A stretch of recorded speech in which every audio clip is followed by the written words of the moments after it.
వైఎస్ఆర్ జిల్లా పులివెందుల్లో టీడీపీ వర్గపోరు బయటపడింది.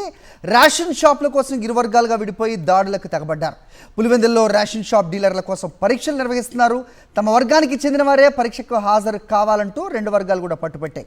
టీడీపీ నేత బీటెక్ రవి, ఎమ్మెల్సీ రామ్ గోపాల్ వర్గాల మధ్య వాగ్వాదం జరిగింది. ఈ క్రమంలోనే వేంపల్లికి చెందిన ప్రకాష్ అనే వ్యక్తిపై బీటెక్ రవి అనుచరులు దాడికి దిగారు. దీన్ని నిరసిస్తూ ఎమ్మెల్సీ రామ్ గోపాల్ రెడ్డి భార్య ఉమాదేవి పరీక్షా కేంద్రం వద్ద ధర్నాకు దిగారు. పరీక్షా కేంద్రం వద్ద పరిస్థితి ఉద్రిక్తంగా మారడంతో పోలీసులు భారీగా మోహరించారు.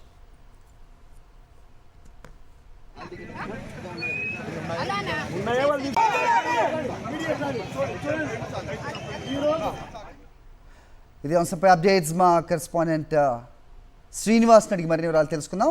శ్రీనివాస్, చెప్పండి. సో టీడీపీలో వర్గ విభేదాలు బయటపడుతున్నట్టు తెలుస్తోంది. సో ధర్నాల వరకు వచ్చిందంటే ఏంటి పరిస్థితి అక్కడ? అప్డేట్ చెప్పండి.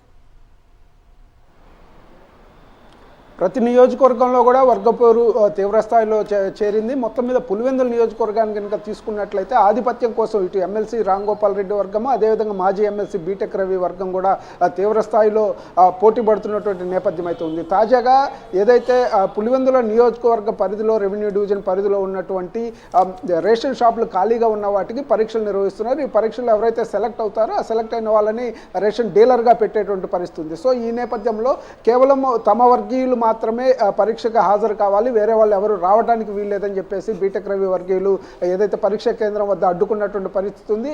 వేంపల్లికి చెందినటువంటి ప్రకాష్ అనేటువంటి వ్యక్తి, ఎవరైతే రామ్ గోపాల్ రెడ్డి ఎమ్మెల్సీ ఉన్నారో ఆయన అనుచరుడు ఈ ప్రకాష్ అనేటువంటి వ్యక్తి మీద దాడి చేసి అతన్ని పరీక్షకు వెళ్ళనీయకుండా చేసినటువంటి నేపథ్యం అవుతుంది. ఇంకా భయభ్రాంతులకు గురి చేసి ఎవరిని కూడా పరీక్షకు పోనివ్వకుండా తమ వర్గం వారే పరీక్ష రాయాలి, వాళ్ళకే రేషన్ డీలర్షిప్ రావాలి అనేటువంటి ఉద్దేశంతో ఈ విధంగా చేసినటువంటి నేపథ్యం. దీంతో ఇటు రామ్ గోపాల్ రెడ్డి వర్గము, అదేవిధంగా బీటెక్ రవి వర్గం రెండు కూడా బాహాబాహికి తిరిగినటువంటి పరిస్థితి అయితే స్పష్టంగా కనిపిస్తుంది. దీంతో పులివెందుల్లో పూర్తి స్థాయిలో ఉద్రిక్త పరిస్థితులు నెలకొన్న నేపథ్యం అయితే కనిపిస్తుంది.